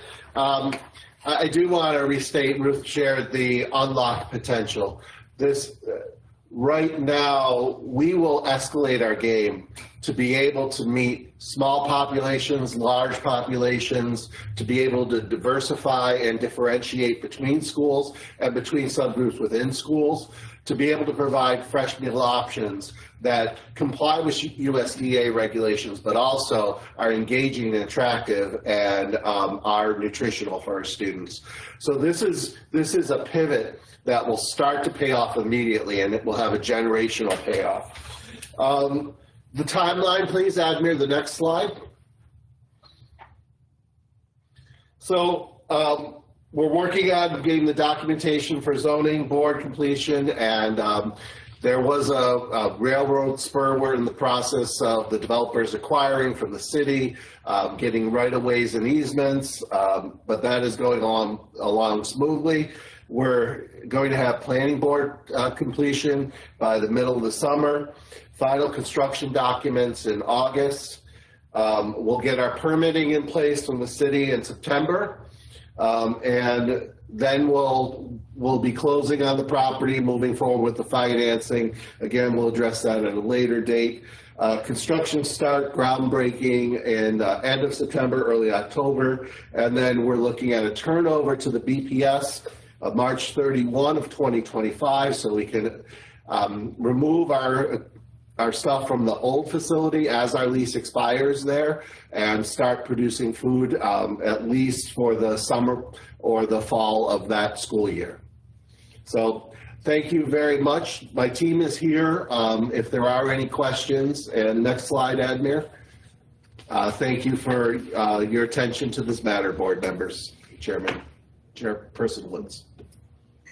Okay, board members, we're well over time, so if you have some questions on this presentation, can you make them brief? I see Mr. Hurd's hand up. Mr. Hurd? Thank you, Chairwoman Woods. I'd just like to say great job once again, and to Bridget, who we surely going to miss here in the district, and you know, we spent a lot of time together the last couple of years, so thank you for the work that you're doing. We went to a couple of community meetings about this, and I just want to give a quick report that the community was very, very interested in this program and seemed to like this program. We looked at some, we talked to members over on Norfolk Street and Olympic Avenue, and they love that there's indoor truck bays and that there's indoor garbage, so it won't be chance of rodents, being around the food there. Also, the gated parking lot and the facade, which would be inlay or tile type from the last report, so that it actually looks like a building and not like a warehouse. And also the gate around the parking lot and the shrubage and trees, so it can kind of hide the parking lot. And things are happening in the parking lot now which they don't approve of, that the community has complained about, and also the work hours. So I'm very, very interested and love this project and the work that you guys are doing, the healthy food choices, and also the fruits and vegetables, which is much needed here in the district. I was looking over the plans. I couldn't barely read the words that's on the schematic there, but is that we still have the community room that's going to be available? Yes, what color, Mel, is the community room? Community room is a pink color at the lower left of the floor plan. Okay, great. I figured that was a community room, but the print is unreadable on my screen. So, was there still something that we talked about as the board was an opportunity for students to cook there, like with our Emerson program? Has that been addressed, or have you talked about that with the design team? So a type of food service? So there are currently students from OTC engaged in the food service program, and we will not only engage the OTC students, which is a great career pathway for our occupational training program students, but also integrate with the culinary programs. But it is a part of the plan that will happen. Right now, we've seen a lot of the OTC program has provided, some of them have actually become employees. Some of those OTC graduates have become employees at the commissary. Okay, yeah, any opportunities that we can provide our students to get experience or job creation is very important. So thank you for the opportunity. And later on, maybe we can discuss how many children per year we can have worked with the program, and get that opportunity to put on their resume also. So thank you. Thank you. I yield the floor back to you, Chairman Woods. Thank you again. Okay, I want to thank Mr. Hill, our Chief Operating Officer, for that excellent presentation. Madam Superintendent, do you have any comments you want to add? Just to finally say that I think that both presentations were very informative and very good. And, we're doing a great job. We're doing some good things. We're doing a lot of things right. But I think what they both show is that we are always striving to continuously get even better. So I'm excited about this commissary. And, I think we have a very strong, good 4-year plan that is in the works. And I want to just thank both Chief Barnes and Chief Hills and their teams for the work that they do. Final remarks go to Ms. Board President Sharon Belton Cotman. I see your hand is up. Yeah, I just had a question about the community room. How big is the community room? How many people will be able to sit in a community room? Up to 100 people. And 100 people? Yeah. Okay, thank you. And you don't know the size of it, right? The dimensions? No, I'm sorry. It's Okay. Ruth Countertop. I don't know the dimensions, but it's enough to house up to 100 people with a full kitchen for training. Woo. Okay, good. Thank you. That's exciting. Okay, this concludes the Finance and Operations workshop. Thank you so much for your patience. And I'd like to turn it over to Dr. Kathy Evans-Brown for the Executive Affairs Committee. Thank you. Thank you, Chairwoman Paulette Woods. Good evening, everyone. This is the Executive Affairs Committee meeting. As we know, it has come to a point where we are going to be evaluating our superintendent for the first time, Dr. Tanya Williams. Believe it or not, a year has paid to conduct a superintendent evaluation. The 5x25 is a living document and it's true to form. Today, there will be a presentation about the super evaluation. I know the super evaluation was a hot topic, I believe back in April when board members, Paulette, Woods, and myself, along with Cindy McCutcheon, attended the National Conference of School Boards held in Orlando, Florida. So according to the document, it's evidence-based online evaluation. It's designed to get participants to engage in deeper conversations, and it provides an opportunity for school boards to conduct a self-evaluation. So without any further evaluation, I'll hand this over to Dr. Williams for comments and introduction of the presenter. Dr. Williams? Thank you so much, Chairwoman Dr. Kathy Evans Brown. It's my pleasure to introduce to you Mr. Hart. He and I have had just a couple of preliminary conversations. You know, this is certainly a tool for the board to consider as you're looking at evaluating me for, as you shared, my first evaluation. I cannot believe that a year has gone by so fast. It's been a whirlwind. So he's gonna, you know, share some information about this tool, but I hope what you find is that, you know, as he's talked to me, it seems very fair, you know, efficient, comprehensive, and easy to understand. And it allows me a chance to reflect also on how my first year has been. So I'll turn things over to Mr. Hartz and let him take it away. Very good. Thank you, Dr. Williams, and thank you to Chairwoman Dr. Evans Brown, as well as Board Member Scott for previewing Super Eval a few weeks back and bringing it to the board. Really excited about the opportunity here this evening. I have a set of slides that I'll show from my computer. I do have a live version up and ready to go. If you do have questions, I can jump into a live version, but I think the slides have a few informational slides to sort of set the context of who we are, and then I'll jump into some slides to show you the features. But just first and foremost, thank you. Really appreciate the opportunity. I'm going to go ahead and share my screen here. And Dr. Williams, if you could be my eyes and ears to this to see if we're actually seeing the slides when I pull them up. Yes. Okay, great. So again, just to Super Eval is the name of our platform, and just to give you again sort of set the context of who we are. We were actually incubated at the Center of Applied Technologies and Education at the University of Buffalo. So we are local. We're at 678 Main Street, right across from the town ballroom, 3 doors up from Shays Theater. We spun out in 2007 with a curriculum management platform called New York Learns.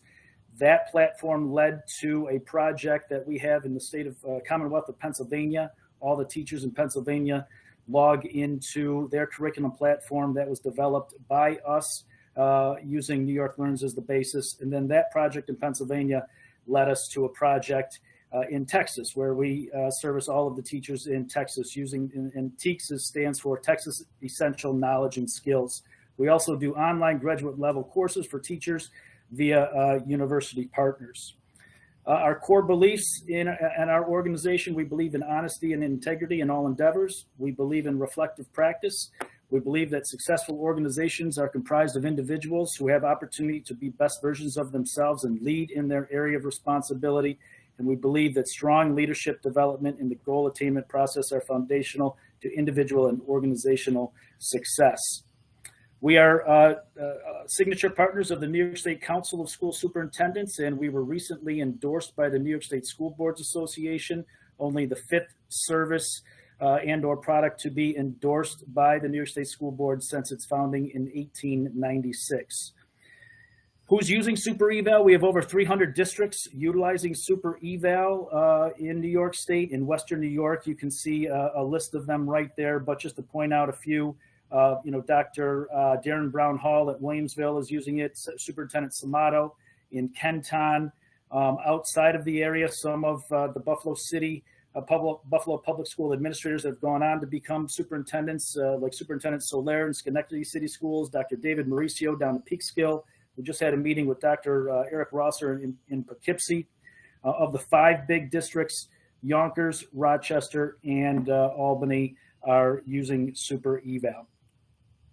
Features and benefits, just a few I just wanted to point out amongst the many, but the fact that Super Eval makes the evaluation process more efficient. It's better use of your time while driving deeper, richer conversations around district goals. What can we celebrate? What do we need to focus our attention for next school year? The evaluation process is more comprehensive than a paper-based process and can be customized to how you want the process to play out. It can be used with the entire K-12 leadership team, including the board self-evaluation we have online, and it empowers the superintendent and board to have a structured process. So before I go on to the actual dashboard and show you some of the features and how it sort of plays out, any questions at all about those opening slides?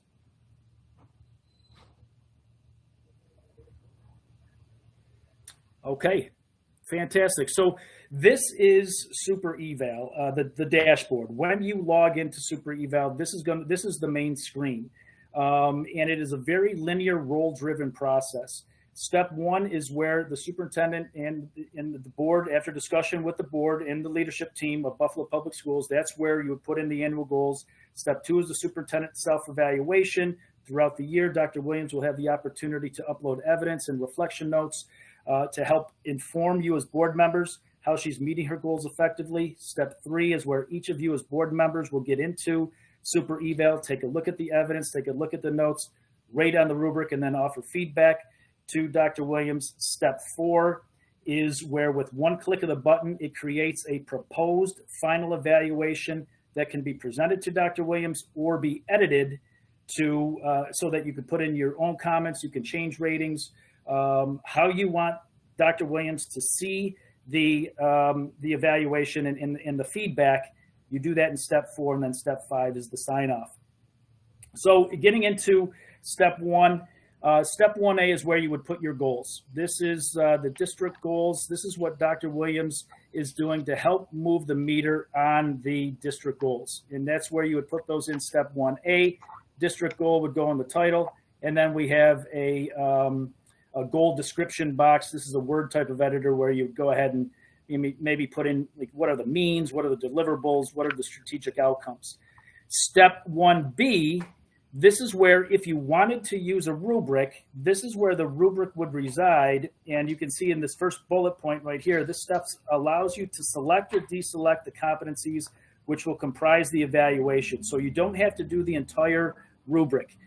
Super Eval is agnostic to the rubric. So you can use the New York State Council of School Superintendents rubric. You can use the New York State School Boards Association rubric. You could just use a goals-only approach. Only those goals that Dr. Williams is using to help move the meter on those district initiatives. So again, very flexible on how you want the process to play out. Step 2, once the goals are in there, once you establish as to what is going to be measured this year as far as the evaluation goes, it goes to the superintendent self-evaluation. This is where Dr. Williams has the ability to upload evidence and reflection notes around those areas that she's being measured to help inform you as board members how she's meeting those goals effectively. So you can see here, this is where the district goal 1 would be, where the means, deliverables, and strategic outcomes are indicated here. There's an area for reflections and comments. Dr. Williams would click on the reflections and comments. That opens up a Word editor where she can type those in. She can upload any type of supporting evidence in the form of pictures, videos, online programs. If social media is being used, links to Twitter, or links to information off of your website. And then just prior to Dr. Williams submitting the evaluation, she would give herself a self-rating on the rubric. Once step 2 is complete, Superintendent Williams will submit the evaluation to the board. All of you as board members will get an email notification stating that Dr. Williams has submitted the evaluation. Now we're on step 3. You can tell we're on step 3. The chevron is pointing to the right. Steps 1 and 2 are complete. The chevron is pointing down. I'm going to get into step 3. Again, around district goal number 1, the nice thing and what board members and superintendents like about super eval, amongst many things, is the fact that the link to the superintendent. So the superintendent in our demo district is Dr. Lisa Locio.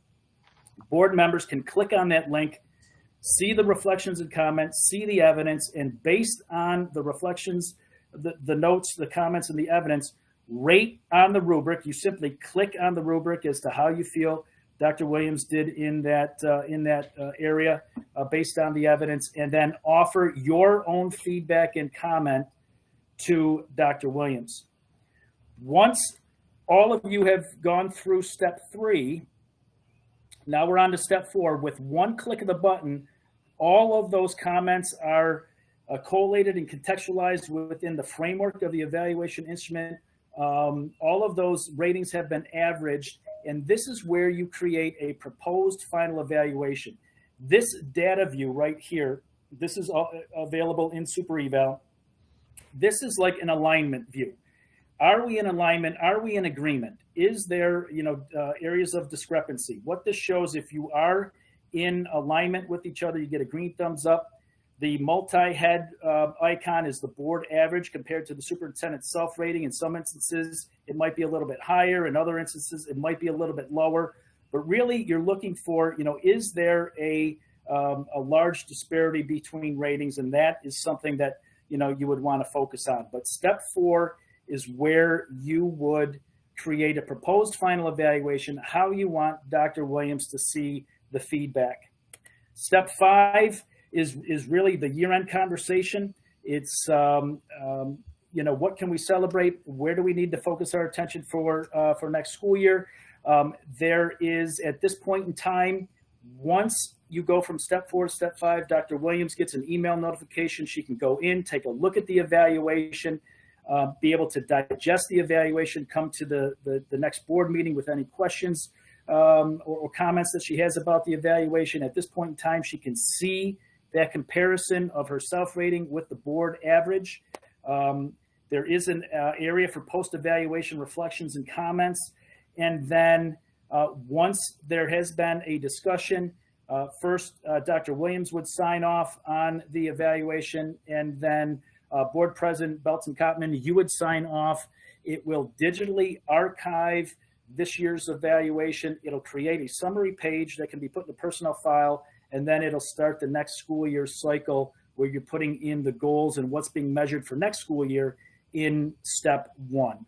So that, for the most part, is Super Eval. I'll stop sharing here and see if there's any questions at all. From the board members or Board President Belton-Cotman, if you had any questions, or so I'll open it up to the floor. Thank you, Mr. Hartz. Are there any questions? Please use your hand icon here. All right, so Sharon Belton-Cotman. So I want to thank you, Mr. Hartz, for providing us with this. Certainly, if the superintendent is comfortable with this being used as a tool, then that's fine with me. I don't have a concern about it. Certainly, it looks, progressive, and it looks like it'll meet our needs. I'm curious to know, and I think you may have said this, but is this a type of evaluation available for the superintendent to use with her own cabinet? Yes, it is. It's the only platform that we know of that covers the entire K-12 leadership team. So from the board self-evaluation to the superintendent to the cabinet to directors, supervisors, principals, assistant principals. We do not get into teacher evaluations. That's a crowded space, and there's others that do that. But the K-12 administration, yes. Okay. And so once we accept this as our tool that we're going to use, do you play an additional role in this at all? As far as onboarding, we help with training. We're certainly not a drive-by drop-off operation. We want to make sure that everybody feels comfortable using the tool. We can come in and do, workshops with your administrators. But it's very intuitive. You can imagine there's 715 school districts or abouts in New York State with varying degrees of, board member skills with technology. So we had to make it very easy to use and intuitive right out of the box.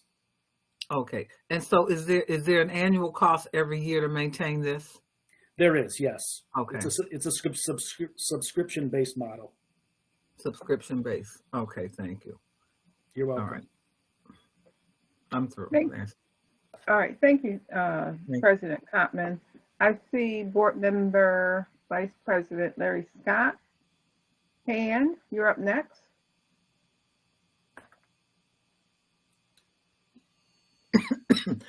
Unmute. Oh, There you go. thank you, Chairwoman Dr. Evans-Brown. Mr. Hartz, I had the opportunity to hear from you and your presentation in our executive committee meeting a few weeks ago. So you answered my questions then, and one of them, similar to President Belton-Cotman's question, was whether we could use the tool to self-evaluate the Board of Education, because that's something that we are required to do and should be doing on an annual basis as well. And if I'm remembering correctly, you said absolutely similar to your response to using it, the superintendent using it with the cabinet level staff. So just wanted to kind of make my colleagues aware of that if this is something we decide to use, that we could also adopt it to be used as our own self-evaluation. Yeah, absolutely. Board Member Scott, you're right. We do have the board self-evaluation in there. We do have the New York State School Boards Association rubric verbatim in Super Eval. We have put in customized rubrics for board evaluations. But yes, certainly it is available for the board self-evaluation. Thank you, Mr. Hartz. That's all for me. Okay, next we have Board Member Terrence Hurd. Thank you, Chairwoman Evans-Brown, and thank you, Mr. Hart, for your presentation. Just one question. On number 4, it states that, let's see, on number 3, you have the evaluation of the superintendent. So is it set up so that as a board member may write in commentary about a specific subject, another board member can log in and read that also? In step 3, as you are evaluating the superintendent, you will not be able to see another board member's comments in step 3. Only the trusted agent of the process, which in this case, it's usually the board president, but we have had instances where another person takes the trusted agent role. So you wouldn't be able to see the other board members' comments as you are doing the evaluation in step 3. Okay, so you mentioned about changing the evaluation. I'm not a big person or a big fan of changing any evaluation. Is that something that's done within districts to where someone may, excuse me, so dealing with this smoke and allergies, where a person is allowed to change the evaluation or may have a difference in opinion at another date? You know, I don't think by changing the evaluation, and I think, and correct me if I'm wrong in answering this, the opportunity in step 1 that you have is not changing the rubric, but really making the evaluation more focused by deselecting some of those competencies out of a rubric so that, the superintendent isn't uploading evidence around 24 or 29 different competencies at the end of the school year. As board members, you're not, looking at 24 different points plus goals. It makes the evaluation a little bit lighter and more focused. That's not to say all of those areas are not important. They are important, but it does make it a little more focused and a little bit lighter, especially if you are adding in district goals as part of the evaluation process. So you're not changing the language, you're just deselecting and selecting those areas that you want to focus on for that particular school year. Okay, thank you so much. Well explained. And thank you again, Mr. Hertz and Chairwoman Evans Brown. Thank you. Board Member Hurd, are you talking about past administration when we changed? I never changed the evaluation, but I heard of different groups and across the state that people have done sort of things like that. So just in conversation, but I'm just personally I'm just not a big fan. Once you submit your evaluation or your stance or position you're going to take, I believe that really should be final. Absolutely. Thank you for that. Next, Board Member Jen McCosey. Thank you, Chairwoman Evans Brown. So thank you for that presentation. And I just wanted to comment on the fact that this looks so much more, it looks like something we can really use, right? It doesn't look like there's something there where somebody can just say, yeah, I'm great at this, I'm great at this, I'm great at this. Do you agree? This really gives us an opportunity at the end of, each of the goals or whatever for us to be able to put input. And it's different from, I've been on the board since 2016. It's much different from the tools we've been using in the past. I just appreciate how, just succinct it is. There's no room for question or even the thought process to make a change because everything is kind of laid out right there. And it also gives us the opportunity to, it isn't just a 1 through 4 system. There's opportunity to make comments and really evaluate as opposed to just whatever number fits the grid. So I just want to say that being a part of this process, yes, I'm on a call.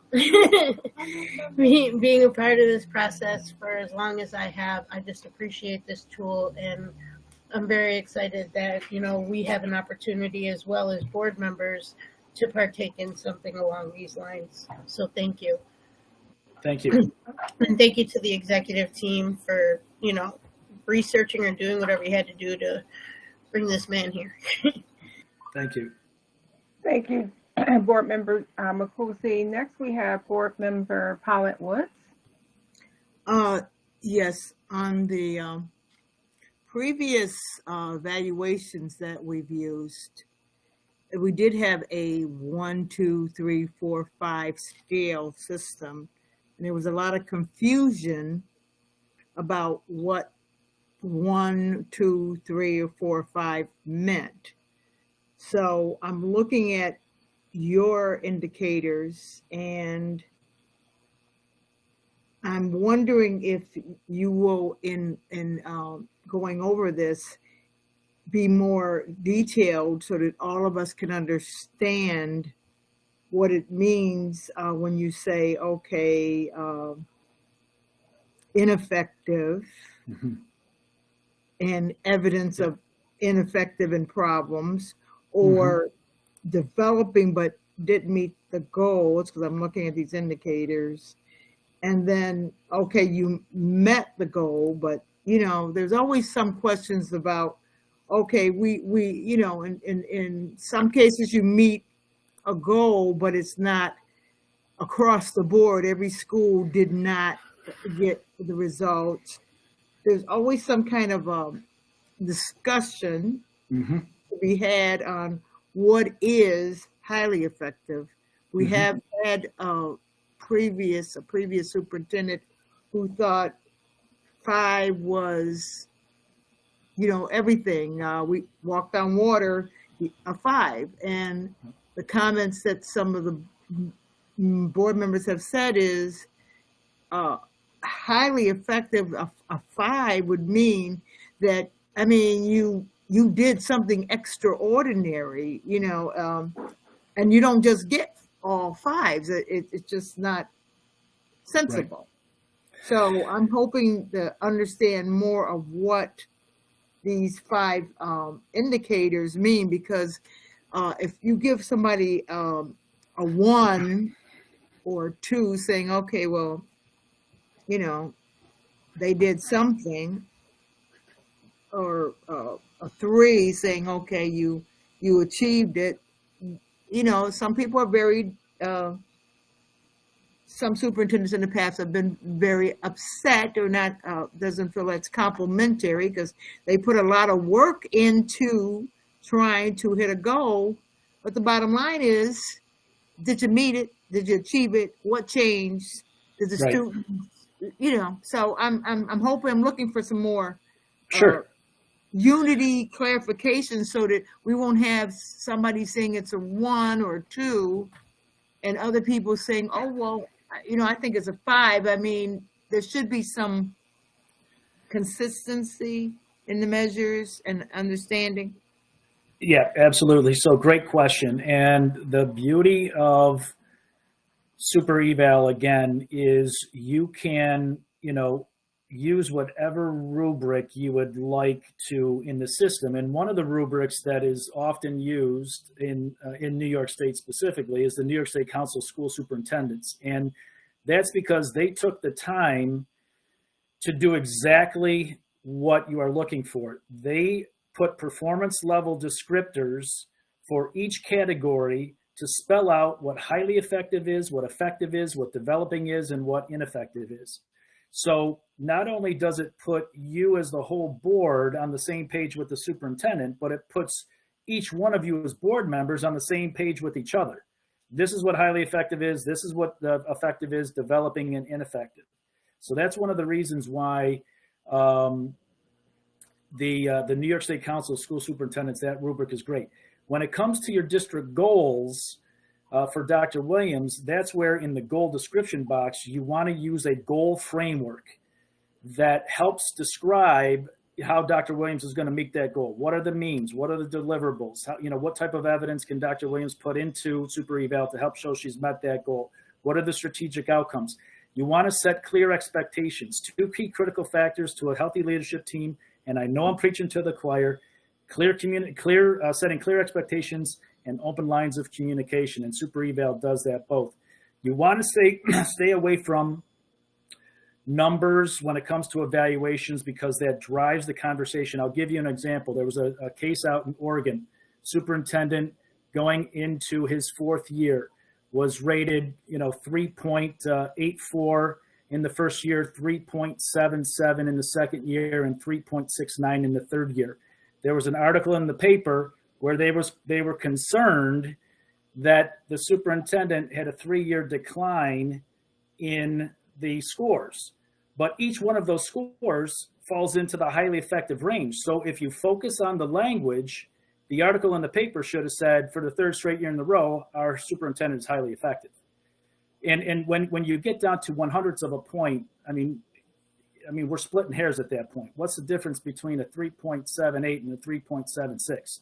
So it's really about the language and the rubric. The New York State Council of School Superintendents went as the way they spell out those performance level descriptors really sets those clear expectations. You have a outcome on here that says not selected, no selection has been made on this rubric.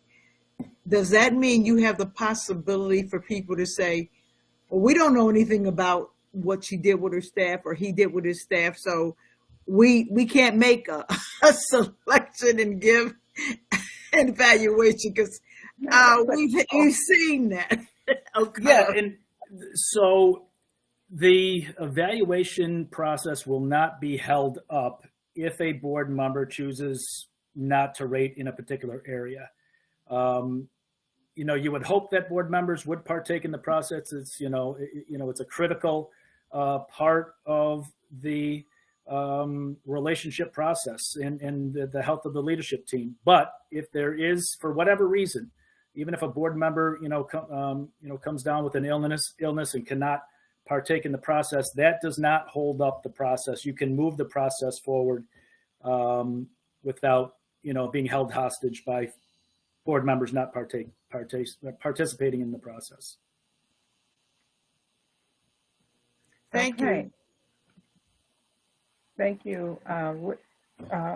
Paulette, are there any other questions? I don't see any more hands. Mr. Harris, I have one. So yes. How long if this board decides that is worthy of using, you indicated that you would do some training. How long of a training is this to get us familiar, with this tool? I spent an evening last night in Webster City or Webster Central Schools outside of Rochester last night, and it was probably a half an hour to 45 minutes. We have a great support site with various avenues of support, including a live chat with our help desk manager. We have an 1844 number. You can walk over to our office at 678 Main Street if you wanted to do that.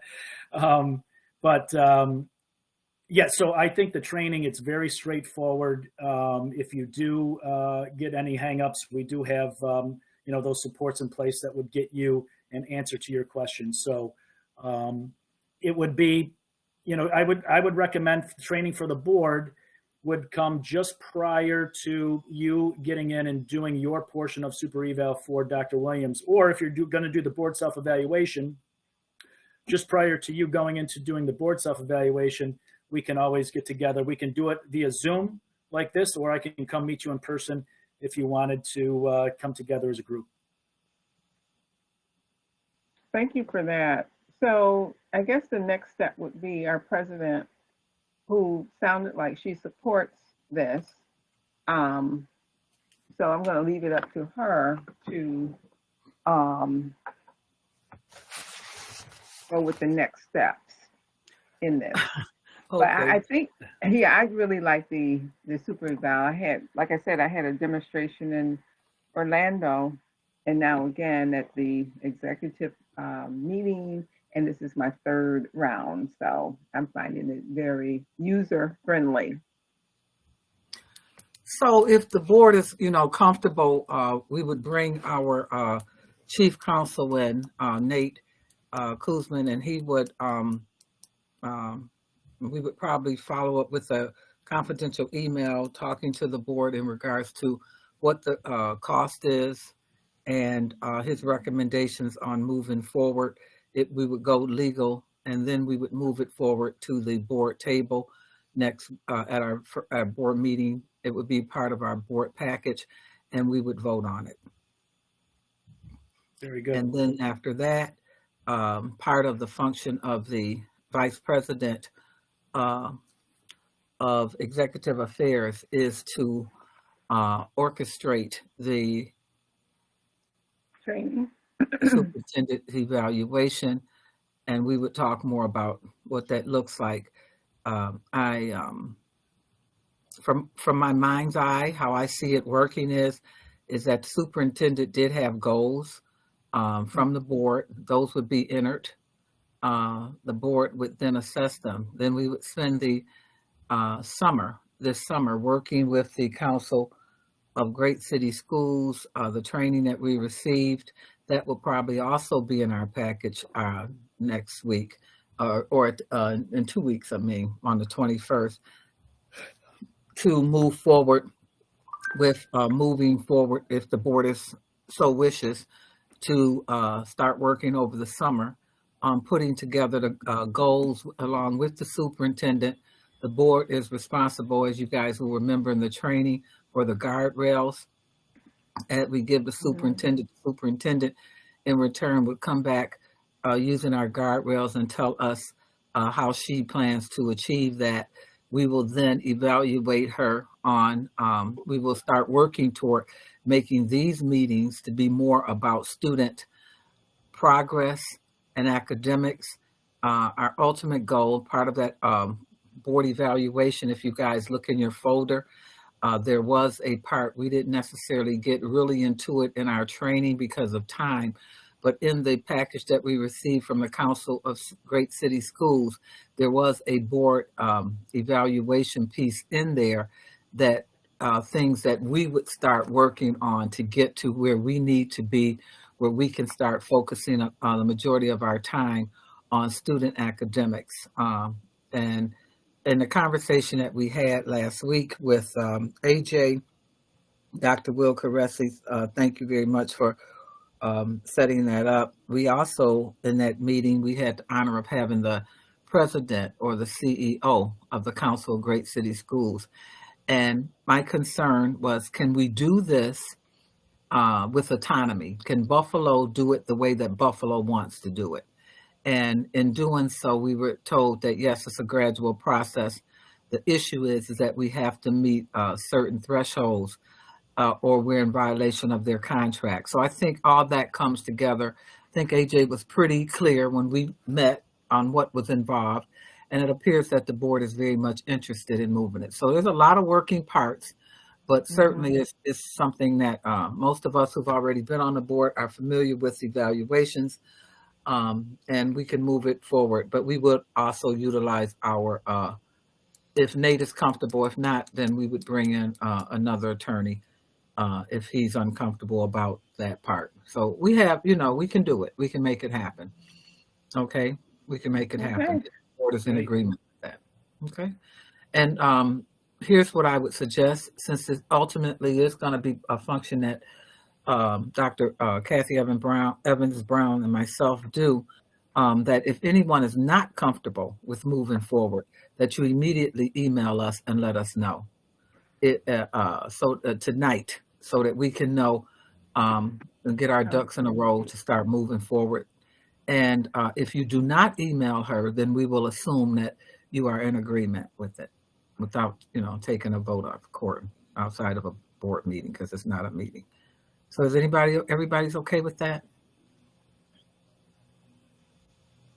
I think so. I'm sorry. I'm sorry, I got disconnected for a second. What is it that we're just, what did you just say? So, you wanna do it, Kathy? Then what she said was, if there's any board members here on this platform who are not in agreement with moving forward with the super val, email myself and or Sharon tonight, so that we'll know how to proceed. And so I don't know where you left off, but no, I think it was that you froze right around that time. So I just okay, good. Okay, because you're familiar with the evaluation process, and you've done it several times. What we want to do is ultimately we have to bring our legal eagle in and start formulating the process, and then it ends up in our board package, and then we vote on it in a couple of weeks. Okay. Along with the Council of Great City Schools information will be also in that package. Okay. All right. Thanks. Okay. Thank you for that explanation. So I don't see any Excuse other. me, can I say one thing? I want to apologize to Mr. Hartz. I thought my camera was on and it was not. So I don't want you to think you were talking to a phantom. Oh, that's okay. No, it's okay. No problem. Okay, well, thank you so much, everyone. If there's no other questions, I'm excited about this evaluation because it does put into context the work that our superintendent does. I think often we see certain things, but in terms of the contextual piece, we'll see it all as she began to do her own self-evaluation and begin to upload substantiation for the work, because the 5 by 25 is a living document, and it's kind of nice to see it, in fruition. So I'm excited about it.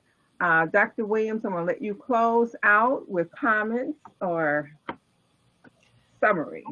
Okay, thank you, Chairwoman Dr. Kathy Evans Brown, and thank you so much, President Kottman and Mr. Hartz, for staying on. I know that, we went a little late, but I appreciate you staying on and giving, I think, a very comprehensive overview of what Super Eval can do. I think we're ahead of the game a little bit in that, there was a lot of work that was done this fall shortly after I was appointed as superintendent with Dr. Rivera and the executive team on developing goals, SMART goals that are measurable. And so we are already a little bit ahead of the game there. And all year, I'm collecting evidences as I'm working with my leadership team and working with principals. So I think should the board decide that super eval is the way that you're planning to go to evaluate me, we're already a little bit ahead of the game. And I'm glad that Mr. Hartz is local. So if if we have questions or, if there is support that's needed, he's right here, right down the street.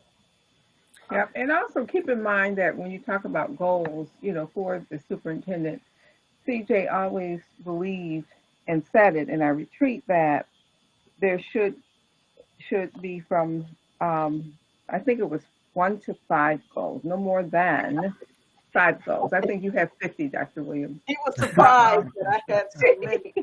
Yeah, but it's good information. It's just a matter of, condensing it where it makes sense. Yeah. In terms of not makes sense, but you know what I mean. Reducing it so that it's more focused. Okay. So with that concludes the Executive Affairs Committee. All minds clear. I don't know where that phrase came from, but I think it's a church. Yeah, I just want to thank you all again for your time this evening, and a shout out to Dr. Karestis and Admir for helping coordinate and work with the technology on this as well. But to all of you, Chairwoman Dr. Evans Brown and Board President Belton Cotman, Board Member Scott for taking the time to meet with me earlier, and Dr. Williams, we'd be thrilled to partner with Buffalo Public Schools, and so hopefully we get a chance to work together. Okay, well, thank you so much, and we look forward to doing just that. So, all minds clear. The Executive Affairs Committee. Okay, Executive Affairs Committee is done. Have a good night. Good night, everyone. We're gonna do all rise. Everyone. Bye-bye. Good night.